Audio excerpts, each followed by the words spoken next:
வடிவெடுத்தேன் உன்னை மணப்பதற்கு.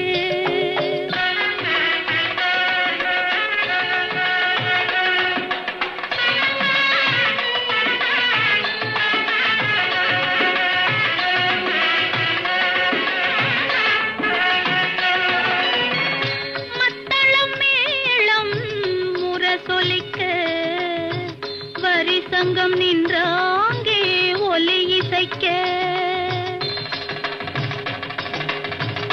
மத்தளம் மேளம் முரசொலிக்க வரி சங்கம் நின்றா